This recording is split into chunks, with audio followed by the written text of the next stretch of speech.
Good day, grade 12s. My name is Carden Madzokere. I'm the author and publisher of the Distinction Bound Student Textbooks, and welcome to Paper 2 2024 November.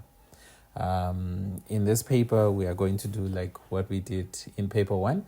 I'll put them on the same playlist, and so you can watch Paper 1 and then Paper 2 next. And I'll continue to do a full question paper. But I'm not really doing the whole question paper. What I'm doing is, for Paper 1, I'm doing for someone that says macroeconomics is what I'm going for, and for Paper 2, microeconomics. But what I can do for Paper 2, I can do two separate videos that will start the same, and then the difference will be the one, because I see with Paper 2, some learners prefer contemporary, so I'll do it like that. Okay, so to get started, let's get going. So this is the question paper. This is the memo, as you see. Okay, so we go through them like that. So the instruction is the same as the one you saw for Paper 1. Section A is compulsory. Section B, you answer 2 of the 3. Section C, you answer 1 of the 2. Okay, then you can just go through the other instructions. Okay, let's jump right into it. So here, what we said we should do is, you read the question, you try to answer it in your head, and then you go and look for options. Okay, so let's try to do it like that. So various options are provided as possible answers to the following questions. Choose the answer and write only the letter A to D next to the question number 1.1.1 to 1.1.8. And here's the thing. In your answers, you should have 2 A's, 2 B's, 2 C's, and 2 D's. It has been like that for the past couple of years, so just follow that. You'll see how it helps you. Okay, a business that has no influence over a market price is called, well, this will definitely be a price taker. Okay, so then you go look for price taker. This is one of the easiest questions you can ever find. So it is a price taker. Now, if the business has control, then we say it's a price maker. It's as simple as that. So perfectly competitive businesses are price takers. Then under imperfect markets, we find monopolistic, they are price makers. Oligopolies, they are price makers. And monopoly are price makers. Right, let's go to number 2, 1.1.2. High development costs are frequently a reason for a or an monopoly. Okay. So if a type of a business is too expensive for other businesses to join, in most cases you'd find the electricity supplying business where there are very, very high development costs. This then becomes an artificial monopoly in the sense that you might want to, but you don't have the means, you don't have enough money to join. So if the reason why other firms cannot enter into a market structure, then it will be a natural monopoly. If what blocks them is something artificial like a patent, well, then it becomes an artificial monopoly. So this will be a good example of a natural monopoly. So we come here, you look for natural. That becomes B as our answer. Number 3, the shutdown point for a perfectly competitive firm is where average revenue is equal to, by the way, in that other paper that I did, I was underlining the correct answer. So here we say price taker. Here we're saying natural monopoly. Okay, right. So the shutdown point for a perfectly competitive firm is where the average revenue is equal to the average variable cost. Now, let me see. The shutdown point for a perfect market is where the average revenue is equal to, okay, yeah, when it's equal or less, yeah. When average revenue is less or equal, yeah. So then it will be average variable cost. Another way of saying this would be the shutdown point for a perfect competitor is where, if you put the marginal cost, then here you will have to say intersects average variable cost. Okay. Or yeah, you can also say equal, yes. So marginal cost also, where it intersects. Then another way of putting it, you can say, you can write price. You can replace this average revenue with price. That also makes sense, right? So we are looking for average variable cost. So it will be this one, A. The next one, when the government passes laws to reduce market failure, it is referred to as, let's have a look here, because this one will depend on what we see. Okay, that will be direct control. Okay. Then the next one, the inflation target range for used in South Africa. Okay, this one will be 3 to 6%. But I think also they must, because this one has been, assessed over and over again. There's a new thing that, I shouldn't say a new thing, but the Reserve Bank also talks a lot about their midpoint. I think we should start assessing more of that part where it's the 4.5%. So they usually want inflation to be around about that midpoint. So I think we should start to assess more of that concept, because this one we've been seeing it over and over again. Right, the minimum length of stay for tourism activities should be, well, that's 24 hours, but here it says days, so that would be 1 day. If it's less than 24 hours, it's just an excursion. Okay, so, but the minute it exceeds 24 hours, then it becomes a tourism activity. Number 7, a sustained decrease. So the key word here is decreased in the price of goods and services over a long period of time. Well, if prices decrease over a long time, that's deflation. But you must take note here. There is a distractor here. In paper 1, I talked a lot about distractors. I'm sure by now you know what I mean by that. So this is a distractor. So disinflation is a decrease in the rate of inflation.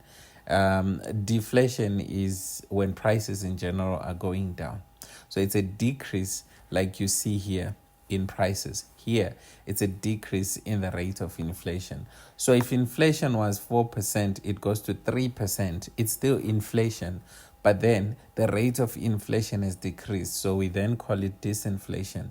Now, deflation is when inflation, that's weird, but it's when prices go down is when inflation is less than 0%. Let me put it that way. So if prices basically are going down over time, then that's when we call it deflation. So if prices go up at a slower rate, that's disinflation. Take note. Right. Then here, the process of removing trees from the land without replacing them is known as, so trees, they make up what we call a forest.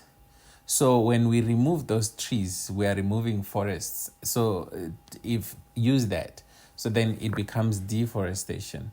But a big distractor, deforestation. A big distractor is desertification. Yes, if we keep removing them, we are doing what we call deforestation. Now, when now the absence of those trees is now causing, the place to become a desert, then now that's desertification. So look at a desert, how it is. There are no trees, no grass. It's just sand. So it becomes a desert. So deforestation will, if it's done, and the place, let's say the trees were the ones mostly holding sand or soil, the absence thereof will then cause maybe erosion. And when it gets windy, soil is washed away and so on. Eventually, then that place, say, becomes a desert. So basically, that now is desertification. I hope I'm not confusing anyone. Okay, so when we look at this, I'll do it with the memo. Look, it's easier with the memo. Let's just jump into the memo and show you what I need to show you. Exactly what I said. We have 2 A's, we have 2 B's, we have 2 C's, we have 2 D's. So just make sure when you are done with this one here, you just go back to see if you have 2 A's, 2 B's, 2 C's, and 2 D's. All right, let's go to 1.2. Choose a description from column B that matches the item in column A. Write only the letter A to I next to the question number 1.2.1 to 1.2.8 in the answer book, e.g. 1.2.9 JK. So let's have a look. Like I said in paper 1, it's easier for you to read this than you think in your head what the answer could be. So let's try. South African residents traveling to other countries. Well, they are first and foremost tourists. Let's start right there. Now, since they are tourists, let's look at the direction. They are leaving our country, going out, so they are outbound. Now, if it's foreign tourists coming into South Africa, so A is gone, it matches up with outbound tourists. Okay, should I do it like this? I think so. Right, then converts current or nominal prices to constant prices. Well, that's the GDP deflator. So this one is gone. Introduces waste material into the environment. Well, I want you to take note of the word environment. If we change this word, it becomes a different answer. So that's where you should not just rush to say the answer is. Well, this would be most common if, let's say this was 1.3, you would probably make a mistake and give the wrong answer. So what I want to say is, what I want to say is this. If we change this word environment and put the word atmosphere and keep the first statement, which then reads, introduction of waste material into the atmosphere, that then becomes air pollution. Right, but here it says into the environment. That's not specific as in which part of the environment. So if we specify a part of the environment, then our answer should also be specific. So if we say atmosphere, that then becomes air pollution. If we say water, that then becomes water pollution. All right, moving on. Looking after natural resources to ensure that they are not completely used up. Well, this then can be conservation. It is conservation. But if conservation is not there, preservation can make sense also, because to conserve, to preserve, you are trying to ensure that something could last for longer. I always say to my learners, look at conserve. Conserve is like, if we come to food, let's say, because I want to make it easy for a learner to understand what the words mean. Okay, so let's assume that your mother has a tight budget, and then she buys maize meal, let's say 10 kgs, and say this should last us until the end of the month. So the way in which you use the maize meal as you cook on a daily basis, you don't cook way too much to a point that you have to throw away pap. So you use it conservatively. You don't have to be wasteful in it. So the goal is to ensure that it takes you up to the end of the month. So the minute I say that, I'm sort of saying so that it sustains you, so that what sustains you, the food, the maize meal, can sustain you until the end of the month. Another word is preserve. So with preserve, the thing that I use is it possible to slaughter a cow today and eat the meat after 5 months? Yeah, if you answer very fast, you would say no. Well, but it is possible. But then the for it to happen like that, you will have to preserve the meat. How could you do that? Number one, you can freeze it. Number two, you can dry it. Like you can dry it with salt, and then it's dry, and then it won't go bad. So biltong must. So it can then last, so it can sustain. We can eat it over and over again. No, we're not eating the same meat over and over again, but that cow, we cut it into pieces, we put it in a deep freezer, then we take a piece today, we eat tomorrow, another piece we eat, like that. So the goal is to ensure that it can sustain us and for the next 6 months, something like that. Another one, can you fish today, cook the fish, and eat it next year? Yes, you can. If you say no, you're not thinking about tinned fish.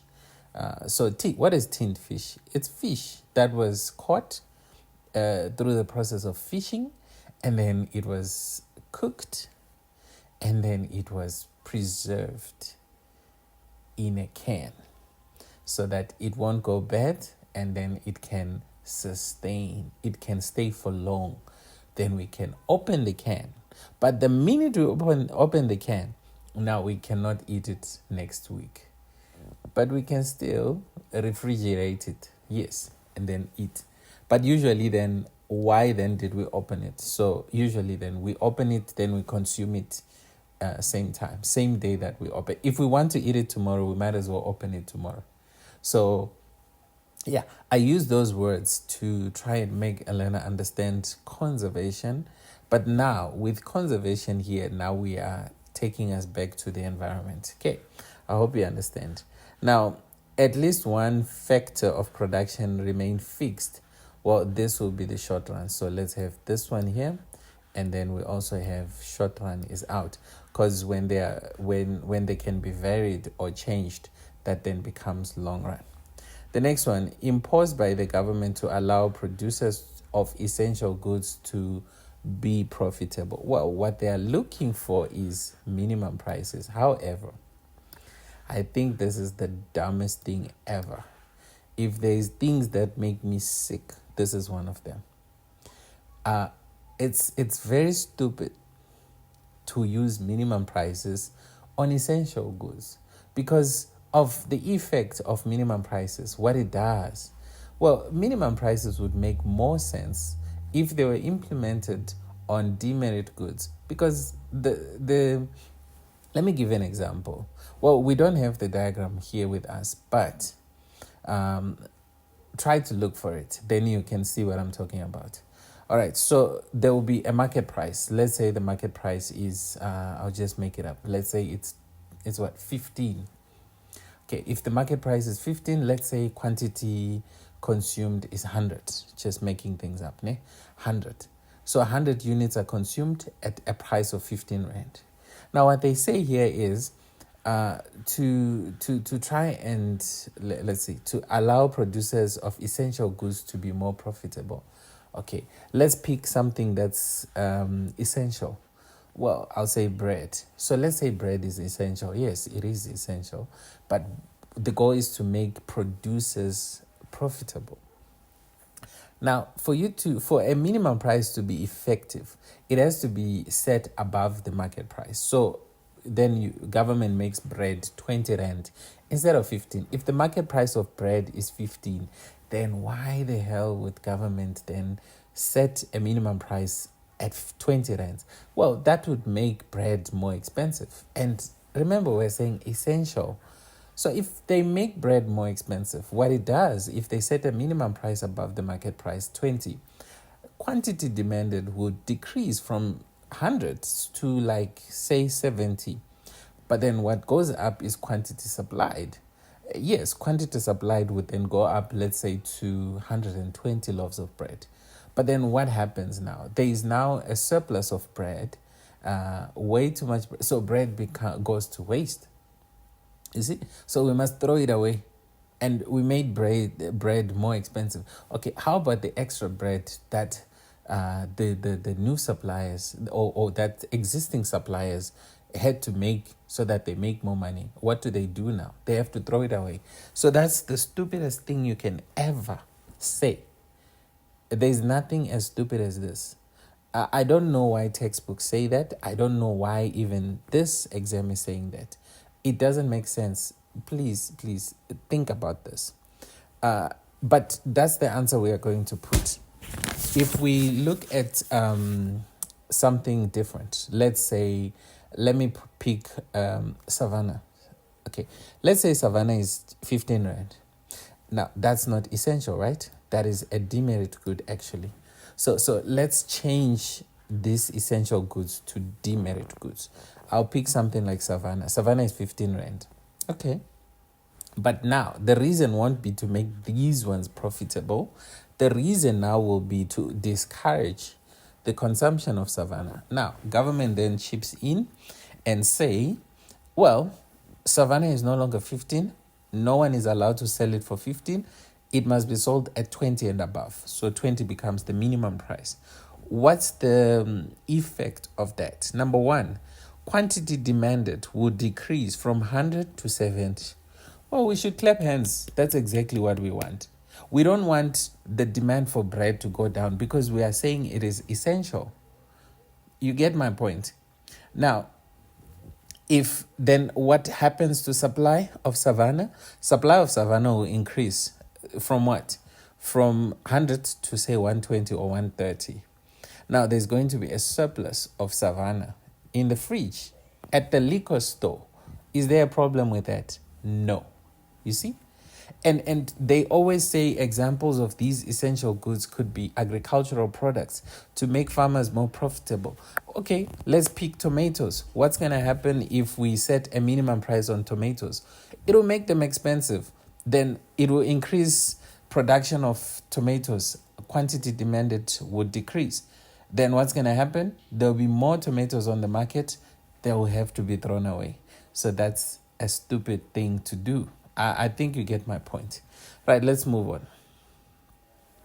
on. Provided free of charge by the government. Okay. What is provided free by the government from what we see here? Community goods, or we can say public goods. Okay. But they are not really free though.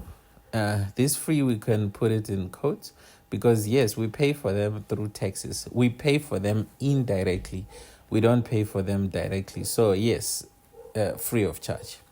Now, all the factors of production can be changed. Okay, this is the distractor to this short run here. Because we gave it already, where is it? You saw it here. Yeah, we gave it to E. So H is our distractor. The last one. An exclusive right to manufacture a particular product. Well, this will be a patent. So we have come to the end of this part. Right, let's go to check the answers. Okay. So our answers, you can pause and you can compare. I'm not going to do what I did in paper one where I went back and forth. But here are our answers: E, I, F, G, B, A, D, and C. Compare this with what you saw there, then you can see that everything corresponds. Okay, you can come back and pause, take a screenshot of this, take a screenshot of that. Then you can compare with the answers. Okay, let's go to 1.3. I can put the whole 1.3 here. All right, give one term for each of the following description. Write only the term next to the question number. Term or phrase. It can be a phrase. Okay. Then 1.3.1 to 1.3.6 in your answer book. Abbreviations, acronyms, and examples will not be accepted. Take note. Right. So the value of inputs that are owned by the entrepreneur and used in the production process. Well, you won't need to spend money on them because you already own it. So this will be implicit costs. Okay, so when you have to spend money and bring in something, that then becomes explicit costs. So this is implicit costs. Number two, when the average cost of production decreases as the output produced increases? Well, here you will be realizing economies of scale. So we can twist this question and change this decreases for increases. Then it becomes diseconomies of scale. So this one you must be careful whether it's saying decrease or increase. So it will be more like when, let's say, when variable costs goes up steeply like this, we call it diseconomies of scale. When it flats out something like this, we call it economies of scale. Then again at the end it will start to become steep. We have a question like that. You'll see when we get to it. Then it's now diseconomies of scale. And the other law there will be that law of diminishing marginal returns. Right, number 3. The lowest amount of money that employers are required by law to pay their employees. This is minimum wages. Minimum wages. This one is easy. An increase in the prices that occurs when the aggregate demand in the economy exceeds the aggregate supply. My brain is not working. I'll repeat. I read this. I didn't even hear what I was reading. An increase in the in prices that occurs when the aggregate demand in the economy exceeds the aggregate supply. An increase in prices that occurs when prices go up. Let me do some thinking. I don't know what's going on with me. An increase in prices that occurs when the aggregate demand in the economy. Oh, okay. What's wrong with me? This then is demand pull inflation. So prices are going up. Okay, increase in prices caused by an increase in aggregate demand. Yeah, that's demand pull inflation. Refers to the culture, history, and environment that is unique to a specific culture of or society. Well, this will be indigenous knowledge systems. The last one, natural resources that can be replaced or regenerated. Now, the key word also here is this part here, natural resources. Now, because I've asked some learners, okay, the answer here is renewable. If they are regenerated, then it's renewable resources. What I want to ask learners is, okay, first I define renewable and non-renewable resources. So I'd say natural resources that can be replenished, regenerated, or replaced.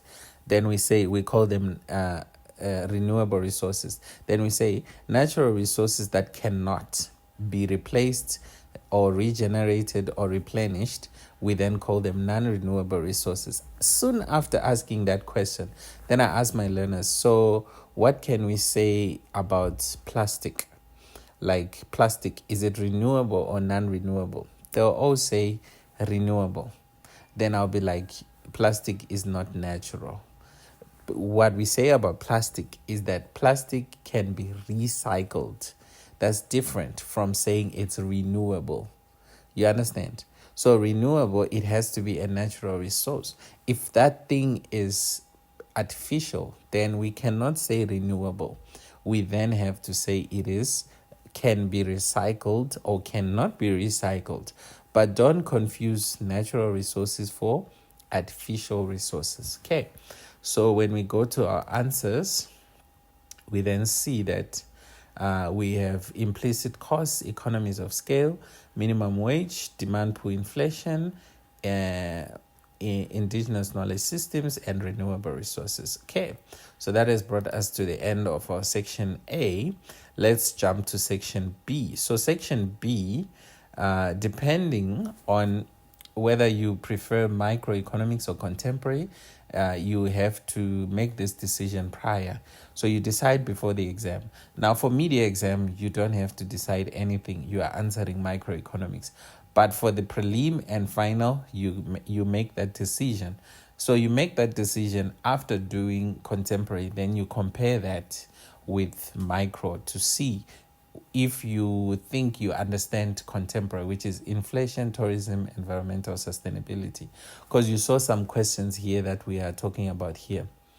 they are from contemporary issues. Like this one is contemporary, this one is contemporary, and this one is contemporary. Okay. So so then it means if you are preparing for the prelim exam, don't expect these three. Even here, don't expect things like pollution, conservation, outbound. These three, these four, you can expect them. Yeah, I'm not going to go to multiple choice, but if I was, don't expect this, don't expect this. Let's see, don't expect this, you can expect this. Let's see here, you can. So if you are preparing for the media exam, there are some things you need to ignore because they are from contemporary issues. All right, but now here, don't ignore anything. Even if you are preparing for the match control test next year, this part you need to, no. For the match test, you don't, because this paper 2 micro, you don't. But for the media, this is the first time you get assessed formally for microeconomics. Okay, let's have a look. Answer any two. That means 2, 3, 4. You answer only 2, you leave out 1. So I recommend 2 and 4. Okay.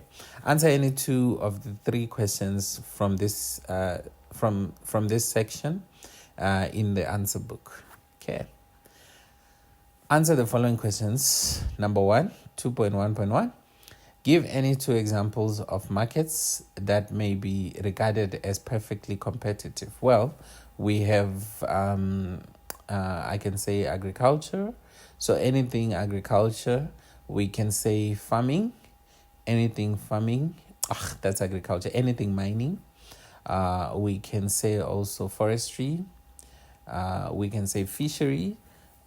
We can say foreign exchange market. We can say the JSE. Or we can say a stock exchange, something like that. So yes. Number 2, why is cost-benefit analysis important for the government, for government projects? Well, this comes under market failure. Now, CBA, cost-benefit analysis, we do a cost analysis and we look at we look at external costs, we look at external benefits, and then we try to see what outweighs what. So if the costs, not just the external costs, even the private costs, we also look at everything. So if the costs outweigh the benefits, then this project will not be feasible. We would rather not embark on the project. But if the benefits outweigh the costs, then it is feasible.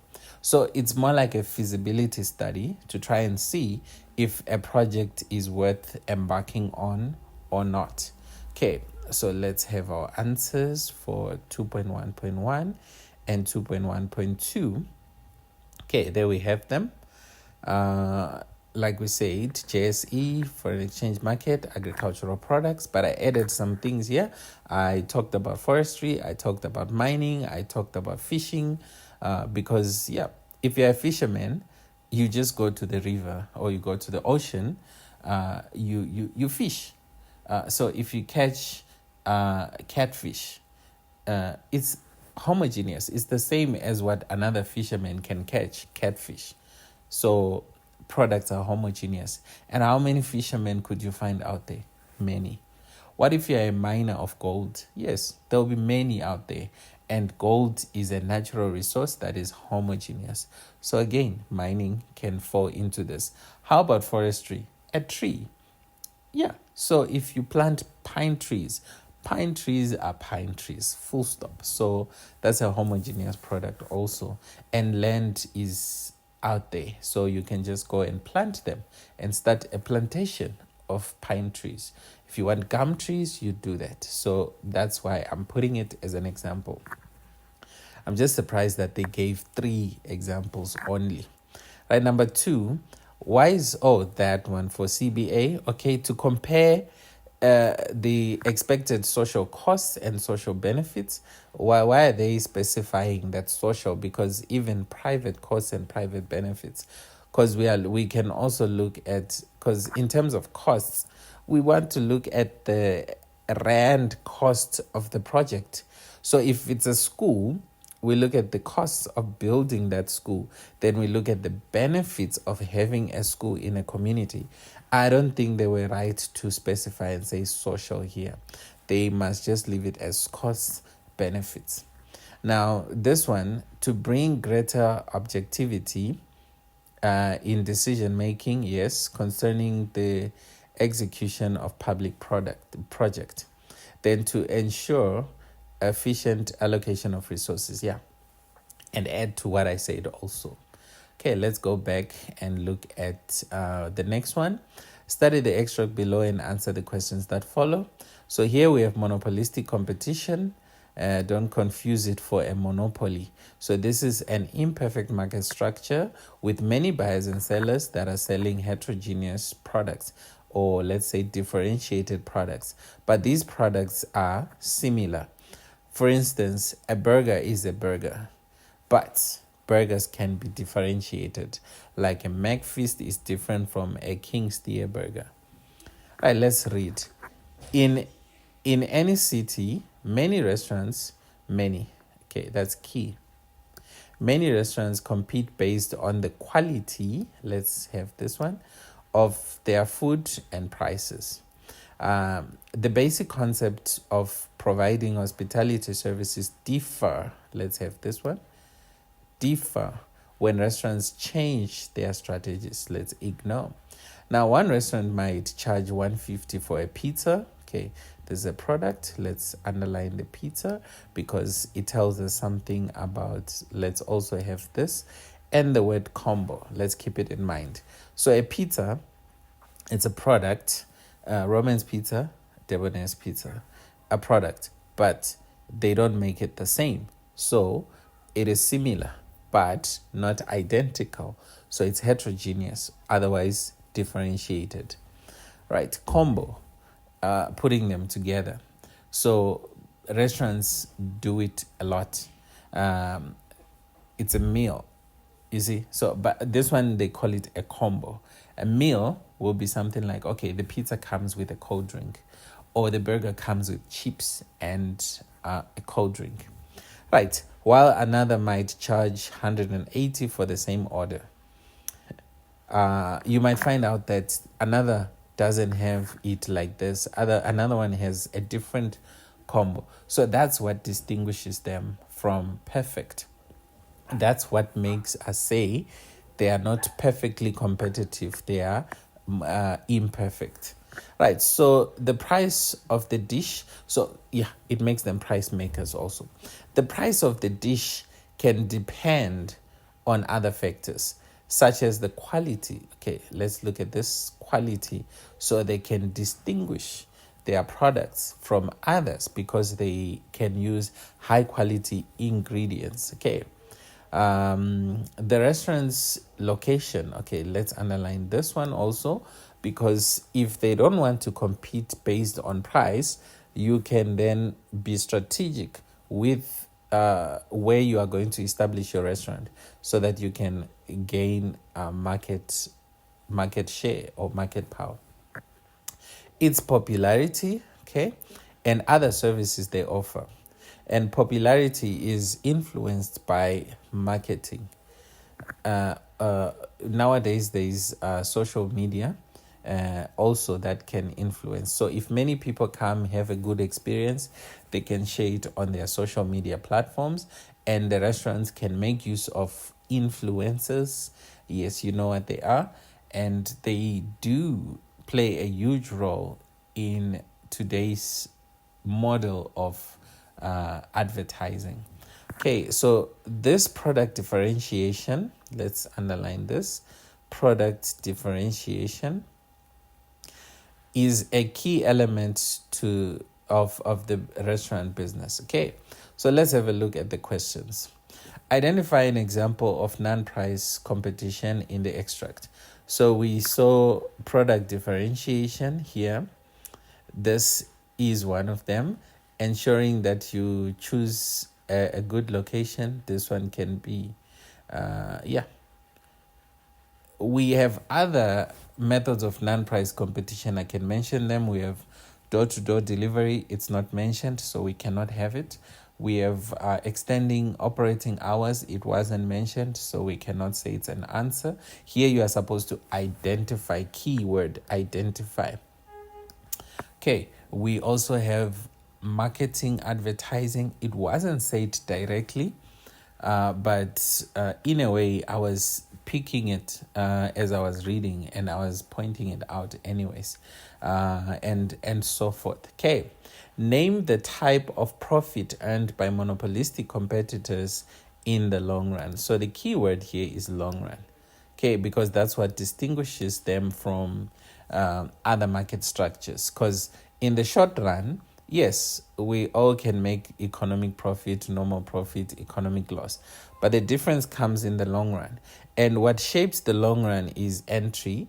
So if a market structure is free entry, just know that economic profit will be impossible in the long run. So since there are no barriers to entry in monopolistic, then the profit that can be made in the long run is a normal profit. But if it was a monopoly or an oligopoly, then it would be economic profit. Briefly describe the term monopolistic competition. Well, I did when we started. It is a market structure with many buyers and sellers that are selling differentiated products or heterogeneous products. Explain the role of advertising. Okay, advertising in a monopolistic competitive market. Well, advertising is non-price competition. Let's get that straight. It is a form of non-price competition. Now, this is uncommon with primary sector, or let me say mostly perfect. Let me not say primary, let me say perfectly competitive firms. It's rare that you see an advert on TV and remember that, oh, okay, this phrase is, linked to Mahlangu's farm. It's rare that you would hear that. I don't even remember a phrase that is constantly said by a farmer saying, buy my maize, the best maize in South Africa. And then he gives us a phrase. But we're talking about restaurants. Let me see if you can tell these phrases. It's finger licking good. That's KFC, right? You've heard this. If we say, I cannot sing, sorry. Ba-ba-da-ba-ba, I'm loving it. McDonald's. And I can go to other market structures, even oligopoly. If I say, how can we help you? That's F&B. If I say, the power is in your hands. If I say, moving forward. If I say, there's a lot that we can say. Iwashagaiwan. All these things you've heard, and it's non-price competition. So question is, explain the role of advertising in a monopolistic competitive market. Well, it gives people the awareness of the fact that your product exists. So they get to know that you exist, and then they can then become loyal to your brand. They can then be associated with the brand. It has happened a lot of times that you are not thinking about, let's say, drinking Coke until you see an advert for Coca-Cola. Then you say, let's go and buy a cold drink. It has happened to you. Okay. Why does a monopolist, and now be careful. Here we're saying monopolist, here we're saying monopolistic. We're saying two different things. Why does a monopolist, so this is now different. This is a firm that is one in the entire industry. This is something like Eskom. This is no longer KFC. This is no longer McDonald's. Okay, enjoy greater profits than monopolistic. You see, monopolistic competitor. All right, a monopoly. Why would they enjoy greater profits? Well, entry into a monopoly is blocked completely. Here, entry is free. So this one faces no competition. This one does not face any competition. This one, the nature of his product is unique and his demand curve is inelastic. This one, the product has way too many substitutes. Oh, by the way, it's unique, meaning it has no close substitutes. That's also why the demand curve is inelastic. If we look here, the demand curve is highly elastic. Any change in price quantity demanded is highly responsive. So this one would enjoy greater profits because they can manipulate in some way. They can, restrict output and charge a higher price. This one, the minute they restrict output, they lose a lot of, a lot of customers. Like if they increase price, they would lose. This one, if they increase the price, they will lose very few. So they can manipulate prices. This one, they cannot. They would actually lose out if they try to do that. So they are forced to be more efficient than these ones. So these ones can make more profit. Okay. There's a lot you can say. But before I move on to the next, let me rather show you our responses. You can pause and write them down. Identify an example of a non-price competition. Well, we say product differentiation. We say location as well. Name the type of profit earned. We say normal profit. I explained why. Briefly describe the term monopolistic. It exists in a market where there are relatively many businesses selling differentiated or heterogeneous products. Here I did not put the underlining thing. Okay, there we go. Right, then a market structure that combines the features of perfect, yes, so it is a hybrid structure. Then talking about the role of advertising. Advertising is used to create awareness. I mentioned something along these lines. Why is it not underlining? Okay, I must do it like this, I guess. Then I underline. Yep. Oh, that's not this one. It creates awareness and brand loyalty. Yes. Businesses may advertise to inform customers about distinctive features. So there might be a feature that is cool to you, but you're not aware of it. You only become aware by advertising. So it makes you aware. Then you choose them because of that. So if a business advertises themselves as the safest car, beauty might not be, because you don't know about safety until maybe you are told about it. So if they do a video showing how their car is safer than any other car, and then you believe them, then you could then become loyal to their brand. And it's basically because they made you aware. So it informs consumers. Okay. Monopolistic competitive businesses may use advertising to attract. Yes, and they always do. Then the last one, why does a monopolist enjoy greater profits? Okay, we said a monopolist has no competition. I mentioned something along these lines, whereas monopolistic has high degree of competition, which lowers prices and hence, yes. Then a monopolist can manipulate prices. I mentioned this to higher levels, whereas monopolistic cannot do that. And I mentioned something about elasticity. I even explained it in more depth, and this one being inelastic. So you can rewind and listen to what I was saying there. Okay, so that's it with this question. Let's move on to 2.3. Study the graph below and answer the questions that follow. Okay, when we study this graph, what we see is that we have it. They are telling us here, oh my God, positive externality. Okay, let me see if I can. Yes, okay. I'll just underline this part. Positive externality. So this good is something, it's a merit good, definitely. Okay. So what we see here is this one represents marginal social cost. No, not social, private.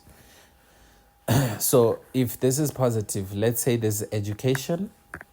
So this represents the school fees that you pay, marginal private cost, the cost that is incurred by the individual that decides to consume this good. And this here represents the benefit. So this is the marginal private benefit, the benefit to the individual that decides to go to school. So this is your degree and your whatever. So this represents that. Then this demand, D1, it's representing the marginal social cost. Benefit, sorry. Cost would be this. And if we have a marginal social cost on a graph, then it now becomes a negative externality. So you will see that it will be on the left, and it will reduce output. Here output goes up from Q to Q1. As you can see, price goes up.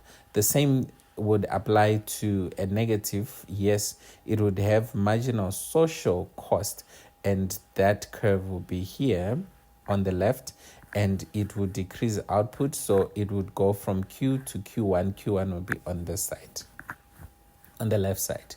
So this is what we are looking at here, and we say this is dead weight loss.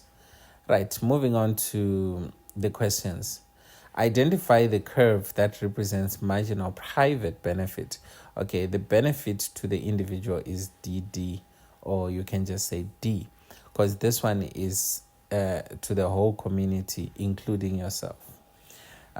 Give any one example of a negative externality. Negative. Okay, here it's talking about positive. So think of cigarettes, think of alcohol, think of things like that. Think of pollution. Yeah, anything that affects third parties in a negative way. And be careful. What might confuse you is here they're talking about positive, then they ask you negative. So be careful. You might end up saying education. Then briefly describe the term externalities.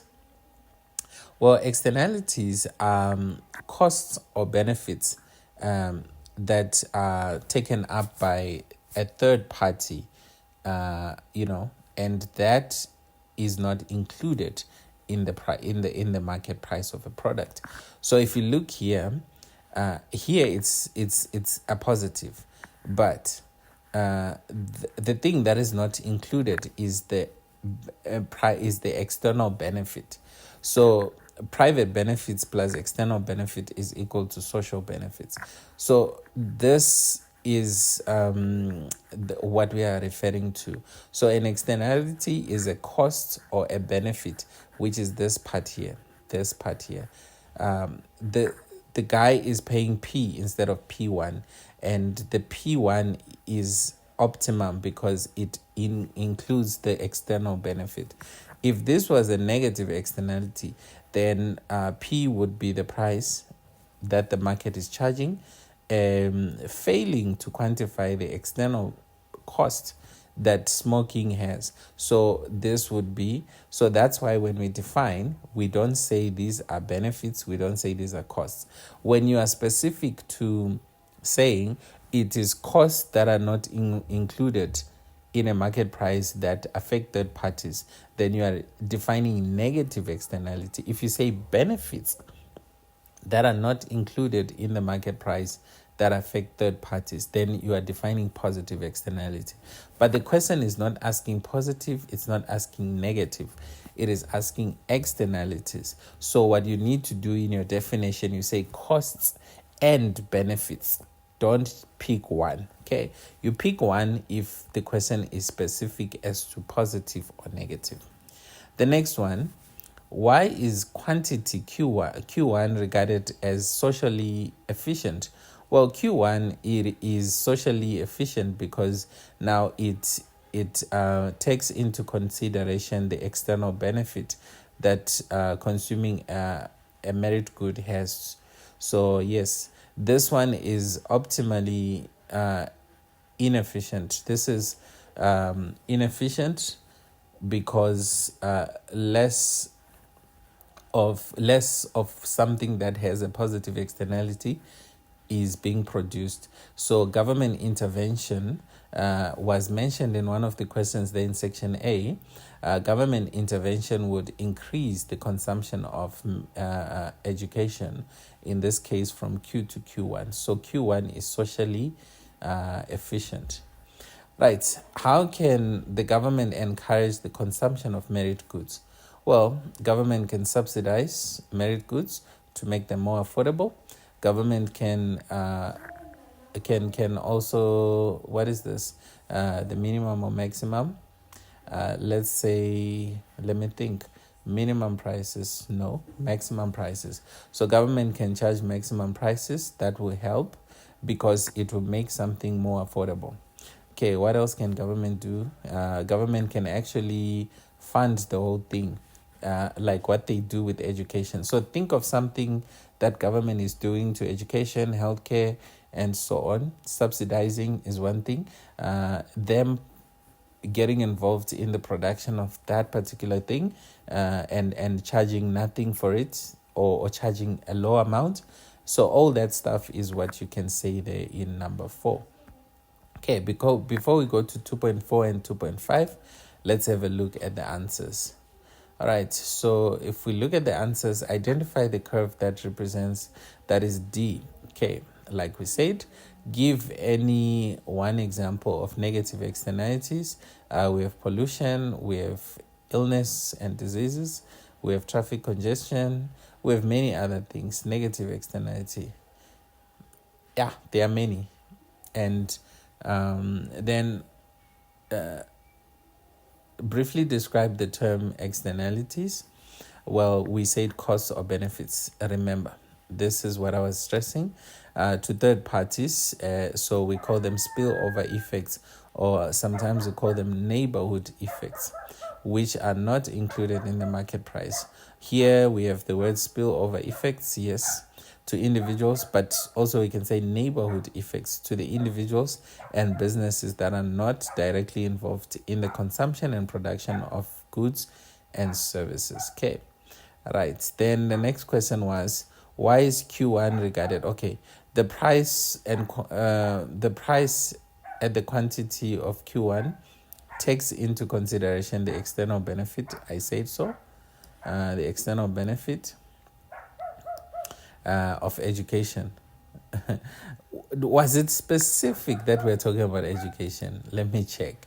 Why are they saying of education? Oh, here. Okay, I didn't see. I'm thinking they are mad, these people. Why would they just say of education from nowhere? Oh, yes, they mentioned. All right, quantity Q1 is exchanged at a price where the marginal private cost is equal to the marginal social cost. I was talking about education as just an example, not knowing that it is there. I didn't see it. Okay. Right, so that's that. Did we do this one? No. How can government encourage the consumption of merit goods? Well, the government can provide consumer subsidies. We talked about subsidies. The government can actually exempt tax on the businesses that are producing these merit goods. The government may provide merit goods themselves, such as education. I mentioned this. Then public positive campaigns may be used to inform the public about the benefits of merit goods and increase demand. Okay, let's go to 2.4 and 5. With the aid of a clearly labeled graph, explain the relationship between total cost, fixed cost, and variable cost. Okay, this one is difficult to explain a graph when you are not looking at it. So here's the graph that they want you to draw. My job is to explain the graph. Okay, so we have cost here, we have quantity, right? Then we have fixed cost here. So if you look at fixed cost, it stays constant. It starts from 0, nothing changes. This is what I was trying to explain in section A.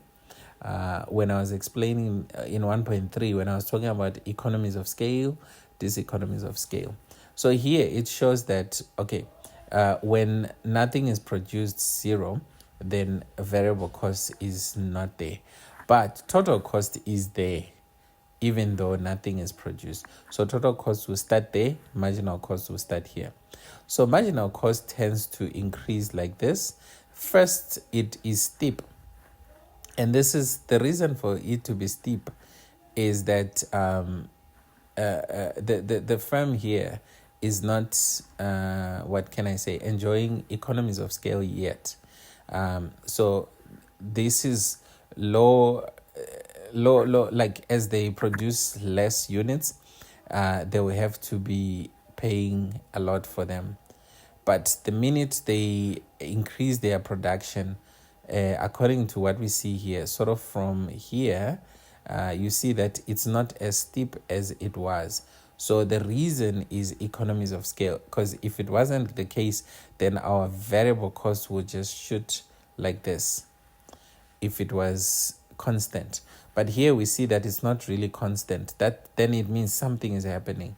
Why is it that output is growing, but the rate at which the cost is going up is no longer as fast as it was in the beginning? Well, the reason is economies of scale. Then this becomes again diseconomies of scale. Production is now too high that the per unit cost is higher than it was. So that's why we will see it shaped like this. Okay, then the total cost will mirror this, because now each time it's this plus this. So since it's starting already there, so the fixed cost then has been catered for. So however this looks, then this one is going to mirror that. Okay, so coming to marking, they'll give you a mark for labeling your axis. So it's important for you to have the cost and the quantity. They'll give you a mark again for correct drawing and labeling of TC, VC, and FC. So if ever you forget how to draw this, at least get this mark for FC. Just pick a point somewhere, then just draw a straight line that's parallel to the quantity axis, because fixed cost will be the same. Then whatever you do after that, even if, let's say you forgot this, maybe just draw a line going up. But I don't think you'll forget because of what I'm explaining right now. I think it's clear. Right, explaining the graph here is what they said. Let me see if we said the same thing. But yeah, fixed costs is the difference between total cost and variable costs, okay? Variable cost is the difference between the total cost, and then total cost is the sum of, okay, all right. Then the variable cost curve starts from 0, yes, while the total cost starts from the fixed cost level on the vertical axis, true. Then total cost and variable cost curves slope upwards as quantity increases, okay. But they didn't explain the shape. Then the gap between the total cost curve and the variable cost curve represents the value of fixed cost. Okay, yeah, they didn't quite explain why it's shaped the way it's shaped, but maybe it's not really important. Okay, so that's that. Then let's come to the next one. How can a lack of information by various market participants lead to the misallocation of resources?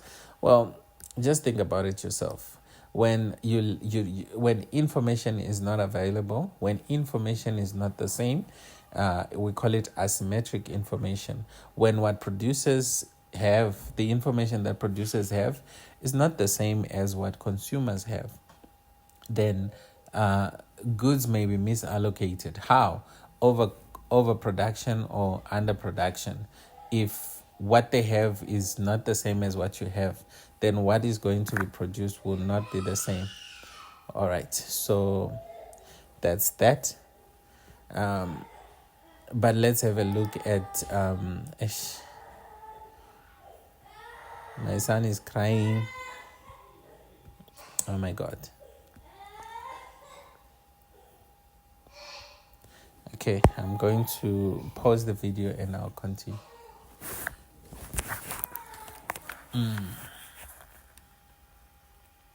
Okay, stopped. It's fine, I'll continue. Right, let's go to the next question. It was saying, okay, yeah, this one, yeah, lack of information. Right, so market participants do not always have the necessary information at their disposal to make rational and informed decisions. So consumers may pay higher prices due to lack of information about the price. So do you see that what I'm saying is not exactly the same as what they are saying? So usually just makes sense, because you see then they will accept whatever it is that is relevant. But just make sense. So you need 4 points. You can pause this and then write it down and see if you understand the way I said it or you understand the way it's written here. Just take one of the two. Okay. Right. Then moving on to the next. So this is the one that I said I'm skipping on this one. If I was doing, I think I'll do another video where I focus on contemporary economic issues. So I'm going to jump to question 4. Right. So question 4, answer the following questions. Okay. Now, as we answer the following questions, what we see is name 2 types of inefficiencies caused by market failure. Well, we have allocative inefficiency, we have productive or technical inefficiency. Right. How can the South African Reserve Bank use open market transactions, to reduce money supply in the economy? Well, one thing they can do is that they can sell securities to commercial banks. Now, if you ask me, what would that do? Well, these commercial banks would use cash reserves that they hold at the Reserve Bank. Now, as they use that cash reserves, it is going to sort of shrink or decrease their cash reserves. Now, they wouldn't have enough or all the money to their disposal to lend out to us. So at the end of the day, that way, the Reserve Bank would have sort of controlled the supply of money by making use of open market transactions. So they will sell securities to banks, and then when banks buy those securities, their reserves will shrink or go down. But keep in mind, there's a minimum requirement, so they shouldn't go beyond their reserves, but they will go for their reserves. Then they would have less money to borrow out to us, to the general public. Okay, let's have a look at how it's explained here. Name any 2 types of consumer inflation. No, I didn't do this one. It's number 4. Okay, so name 2 types. That will be productive or technical efficiency or inefficiency. Then we have allocative. Then the South African Reserve Bank can sell government securities or bonds to commercial banks, which will reduce the amount of money in circulation. Well, they just didn't tell us how it would reduce it. So if you were wondering, then my explanation then tells you how this can happen. Because the way it happens is that once they purchase those securities from the Reserve Bank, that will shrink their reserves. Then there will be less money to borrow out, so less money in circulation. Okay, then let's go to the next question, 4.2. So 4.2 says, study the graph below and answer the questions that follow. These dogs. I'm gonna kill one day. And it's my dog. Right. Industry, we have the industry or market, we have the individual firm. Right, so our demand curve for the industry is downward sloping, our supply curve is upward sloping. So point E is our point of equilibrium, and then Q1 is our quantity, and then P1 is our price. So then the individual takes that market price of P1, and their demand is equal to average revenue and equal to marginal revenue. So E1 is the profit maximizing point, and this is our supply curve, otherwise known as MC. Not the whole thing, but we don't know where it ends because we don't have average variable cost. If we had AVC, then we'd say from here upwards, that's our supply curve. Then this part will not be supplied because the firm would have shut down. But that's not the concept we are treating here. Basically here what I see is short. So this would happen in the short run.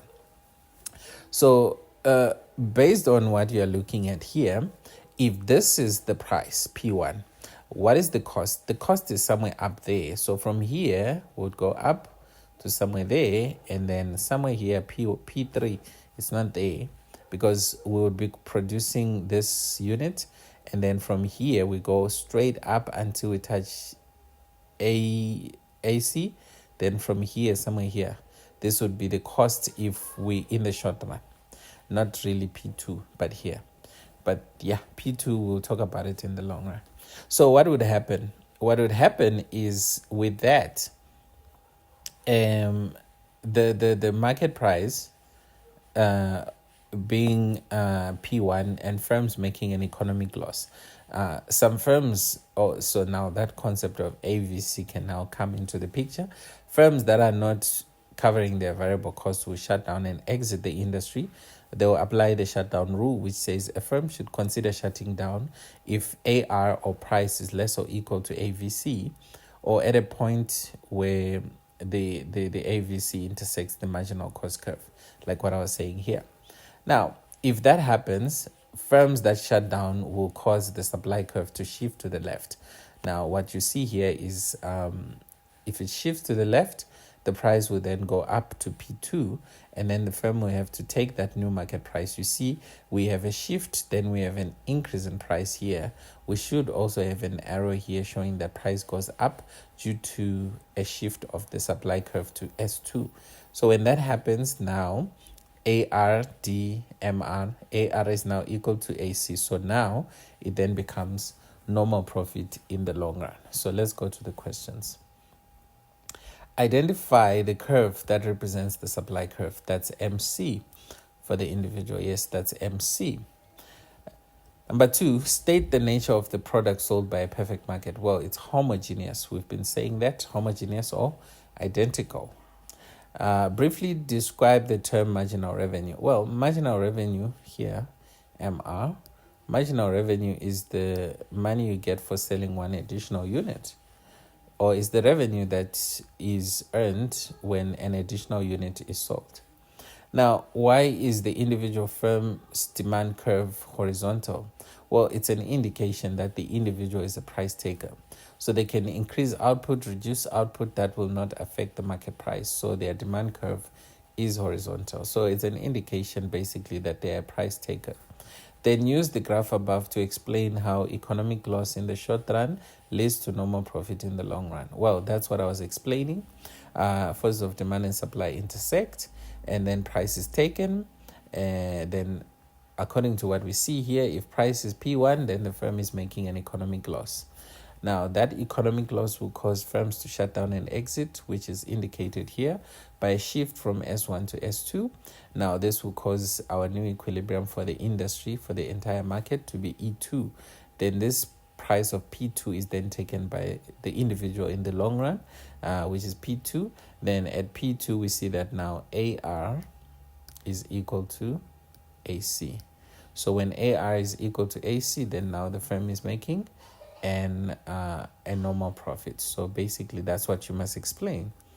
Let's look at the answers. So looking at the answers, we have marginal cost as our supply curve. We have identical homogeneous products. We have additional amount of income gained from selling one additional unit. Yes, that's what we said. Then why is the individual firm's demand curve flat? The firm can only sell different quantities at the same price because it is a price taker. Basically, I say that. A large amount of sellers in the market makes the individual firm not to have an influence over the market price. Then the last one, economic loss forces some firms to exit, and then it shifts to S2, then price goes to P1 and that. So basically I explained it. So we are done. Let's go to the next question. Start at the image below and answer the questions that follow. Okay, so what we see here is an elephant. We see, so this is like in a national park, maybe like Kruger National Park. Then here it's like at the beach. You see, I see, yeah, it's like at the beach. So let's look at the questions. Identify the image that relates to ecotourism. Well, this one would relate to ecotourism more than this one. Yeah, of course you can say, but here it's nature, you find fish, you find this and that, but not really. I think they should have just picked a different picture, because to some extent that person won't be wrong. But this says ecotourism more than the other. The reason is that ecotourists visit natural areas that conserve the environment and improves the well-being of local people. So that definition, to some extent, also can lean towards this. But yeah, let's take A. It says ecotourism more than B. Then name the institution. What I would have done is to put here a guy chilling at a hotel by the swimming pool. That would not be ecotourism, clearly. So I wouldn't do something like this because, yes, we have fish here. That's nature. And this is the ocean. That's nature. So I would avoid this and put a hotel and put this guy, the same guy and his bag at a hotel. Simple. And a swimming pool. Okay. Name the institution that is responsible for promoting tourism in South Africa. That's SAT, South African Tourism. Then briefly describe the term paleotourism. Well, this one here is a guy that's going to say, I want to go to the cradle of humankind. Now, why would that person want to go to the cradle of humankind? Because activities of such tourists would mostly involve visiting sites of archaeological that have, archaeological significance to learn about fossils. So they would be interested mostly in learning things like, okay, let me see the remains of the dinosaurs, things like that. Now, you'll be surprised that some people can actually fly and spend money to go and see such. Yes, there are people like that. So we call them paleotourists. Okay. I know a lot about tourism. I used to teach tourism back in the days. Explain the impact of households' income levels on tourism. Well, the higher your income, the more you can go out and see places. And usually when people have high income, they usually would want to become outbound tourists. And the lower the income, we probably don't tour at all. But when we do, we'll mostly do domestic tourism. Okay. Now, did I answer the question? Explain the impact of, I think I did. Then why would South Africans be discouraged to visit tourist sites within the country? Why would you discourage them to begin with? So you want them to go and visit outside the country? Well, let's have a look. That's a weird question. Let's see. How did I zoom it in? Why did I do that? All right, let's have a look. Okay, so we have image 1, like we said, weird question. SAT, like we said, South African tourism. Then, activities of tourists visiting sites of great archaeological significance to learn about fossils. Yeah. Then, so they would want to go to the cradle of humankind. Like there's the Skerkfontein caves, something like that. Yeah. Those who've been there, I wouldn't know it. I wouldn't remember it. But I remember there's something called Skerkfontein caves, something like that. I'm not a paleotourist, so I wouldn't know. Okay, then explain the impact of households' income. Okay, increase in incomes in households' disposable income may increase the number of people who participate in tourist activities and so on. Why would South Africans be discouraged? Okay, let's see. Social unrest. Why would South Africans be not why would you discourage someone from but why, what would cause them, come on, the phrasing of the question, or what would cause South Africans to be discouraged? That's how it should be phrased. Why would South Africans be discouraged to visit tourist sites? Nah, that's a wrong way of putting this. What would discourage South Africans?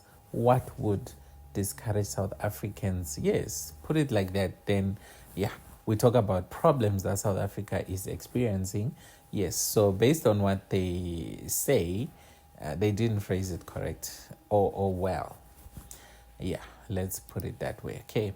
Then, with the aid of a correctly labeled graph, explain the effects of maximum prices. Okay. That time I was talking, I wasn't talking about maximum prices today, but I was also talking about minimum prices. Yeah, I'm going to do it on this one. Do you remember what I was saying in section A when I was talking about that concept? Used to ensure that producers of essential goods can make more money. Blah blah blah blah. I was saying if a good is essential, rather implement maximum prices as opposed to minimum prices, because they say they use minimum prices on that. Here's now, if you remember, if you forgot, go back. But if you remember what I was explaining, let's have a look here. Assume, because maximum prices, okay. Let me explain the concept here, maximum prices first. And I would use essential goods on maximum prices. Here's why. Assume that the price of tomatoes is P1, is P. Then this is our equilibrium. So this is the amount of tomatoes that we are consuming. Or bread. But let's specify the type of bread. Let's say brown bread. Something that's healthier than white bread. Okay, so the price of brown bread is P and the quantity is Q, essential. Now, if government wants us to consume more brown bread because of the health benefits, they will then charge or impose a maximum price on brown bread. That would mean that no one is allowed to sell brown bread at any price above P1. So P1 is the maximum. You can sell it for anything below P1, but you cannot sell it for anything above P1. The market price with no government intervention is P. So what would that do? First, it would discourage firms to produce brown bread. So they would rather use their factors of production in the production of other things that they can make more money with. Yes, it has a problem, yes, but if it's essential, well, the only problem is that there is going to be a shortage of brown bread, but quantity demanded would increase to Q2. If we reverse this and now say minimum prices, then let's assume we have P2 somewhere here. So we were saying essential things like, okay, let's use the same brown bread. What's the difference? Okay, if you make brown bread more expensive, look, that would say here, demand for brown bread will drop, but you want demand for brown bread to go up. You want people to start to buy it. So now, in a way, if brown bread is essential and you charge minimum prices, then people will buy less brown bread and they start buying more white bread. And when they start buying more white bread, in a way, you want their health to go in the trenches because it's associated with, being diabetic and stuff. So look, if this becomes the minimum price for brown bread, less would be demanded and more will be produced. So there will be, instead of a shortage, there will be a surplus of brown bread. A lot of brown bread that is left unsold. So that's worse than doing it this way. That's my argument. Okay. So, but at the end of the day, the question didn't ask that, but I should do something like this to help you understand concepts. Okay. So the explanation, yes, here, they would want you to label the axis, 1 mark. They would want you to draw it correctly, another mark. And remember, maximum prices, to those who get confused, maximum prices, the price should be below the market price. We call it maximum because we are saying this is the maximum you should charge. Don't charge anything above this. Minimum price should be set above the market price. Minimum, even though it's contrary to what your brain thinks. Minimum in terms of we want Savannah to become more expensive. So minimum prices, personally, I feel like they should be charged above, not what they say it's for essential goods. That's the stupidest thing ever. Right, then correct indication and labeling of maximum price, 1 mark. Correct labeling of the axis, another mark. Okay, so then we have this done. Then number 4.5, analyze the measures that can be used to combat cost push inflation. Well, cost push inflation is that inflation that is caused by an increase in the cost of production. So let's see, improvements in education. Yes, if people are educated enough and trained, well trained, two things can happen. Here, I see they are talking about it will increase their productivity. Another reason why people should be educated and is that they will be informed as to one of the things or one of the reasons that cause inflation in the first place. So lack of this is the reason why people strike for ridiculous salary increments. It's not like it's cruel for a company to refuse to accept your demands for high salary increments. The effect of that is that prices would have to then go up at the same rate. So if you demand 80% salary increments and you get them, just expect prices to go up at the same rate. So the SARB tries to keep prices within 3 to 6%. So if your salary goes up by 6%, that's good. That should be acceptable. But if you strike for 20%, then don't be shocked when you go to the shops and getting things being as expensive as that. Right, in investing in technology to improve productivity, yes. So here, labor productivity is a big thing because the less productive labor can be, the more expensive whatever it is that they are producing is, because you are being paid to do nothing, and then that little that you produce must be sold and a profit must be earned. So if you did nothing, that little that you produced will have to be expensive. And when it's expensive, you cry again. So what is it that you want? So labor must be very much productive so that they produce more, and then it's easy for that thing to be charged at a lower price, because now it makes sense. The person is paid per hour, but look at what he produced, way too much. So it's easy to make whatever it is that the person produced cheaper. So yeah, pause this and go through the answers. That's super, super easy. Okay. All right, so that was the end. Let's look at our section C. There are 2 questions. You answer only one. I've never heard of anyone who answers both. But grade 10s will surprise you. All right, so microeconomics, examine in detail the oligopoly market structure. This is one of the easiest things you can find. So this is easy. You just talk about the characteristics of an oligopoly. Now, since they didn't say without, that means you should draw a king demand curve. And that is even more good news.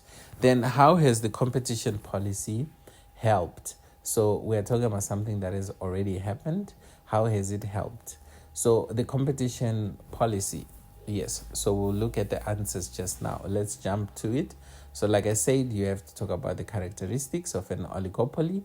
Here, I won't spend time because nothing is easier than this. So you'll talk about number of firms, which is few. And then you'll talk about the nature of product, which you should point out that there are 2 types of oligopolies. There's what we call a differentiated oligopoly, where the product is heterogeneous or differentiated. Then there's what we call, where is it? I don't see it. They did not say.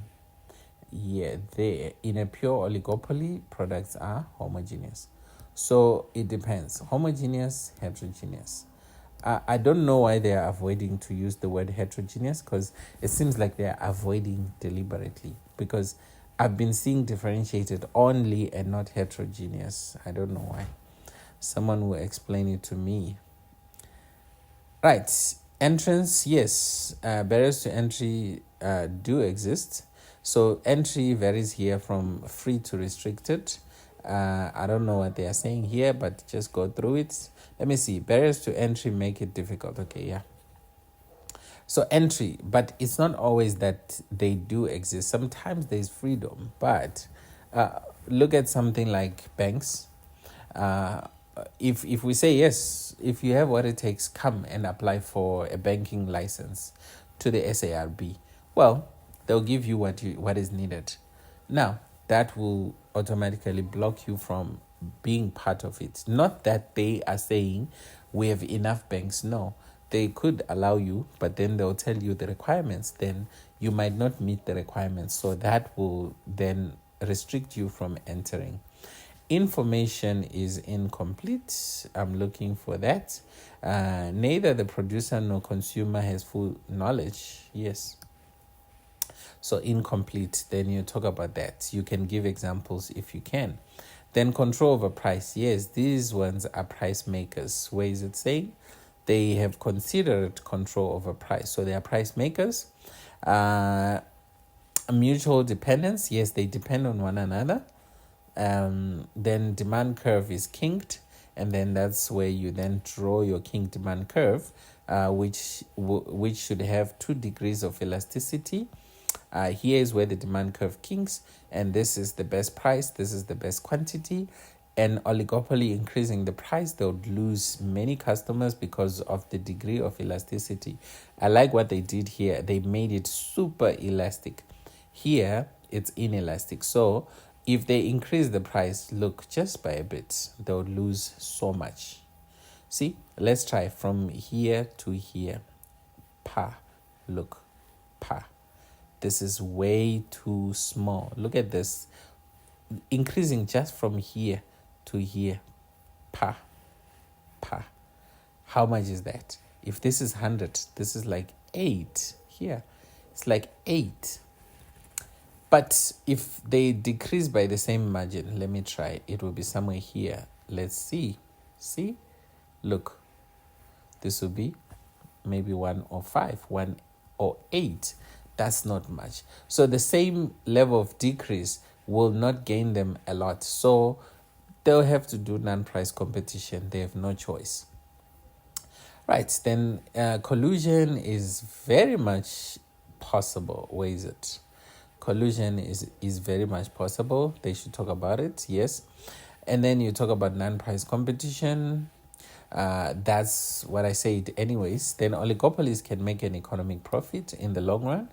Yes, they can. Then oligopolies business do not achieve productive efficiency. Allocative, yes. Did they talk about they also do not achieve productive, do not achieve allocative, like that. Take note. Then the additional part, yes. The competition policy prevented the abuse of economic power by monopolies. True. These 3, you can talk about them separate. Sorry, where is it? Oh yeah, the commission, yes. Talk about the competition commission. Talk about the tribunal. Where is it? There. And talk about the appeal court. There. Right, so this can give you so many marks. Like, it's easy for you to get to 10 because this already will be 3. Talk about because this has led to the establishment of 3 bodies. So you talk about each body is separate. That's giving you answers because they're asking you history, like how has it, then you can have 2 more points, then that's it. So this has brought us to the end of a very, very long, video. This was very long. Yeah, I guess it was even longer than paper 1. So thank you so much. God bless.